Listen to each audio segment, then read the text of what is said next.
ఆ సందడిలో పడి సందేశాన్ని అటుదిటు ఇటుదటు అనుకొని ప్రజలంతా ప్రతిరోజు భోజనం చేయాలని, వారానికి ఒక పూట ఉపవాసం ఉండాలని, ప్రతిరోజు స్నానం చేయాలని, వారానికి ఒకసారి తలస్నానం చేయాలని చెప్పాడు.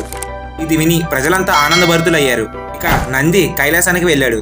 అప్పుడు శివుడు నందిని చూసి ఏమైంది వెళ్ళిన పని అని అడుగగా, మీరు చెప్పినట్లే చెప్పాను స్వామి అని చెప్పి తాను చెప్పింది చెప్పాడు. ఆ సమాధానంతో శివుడికి కోపం వచ్చింది.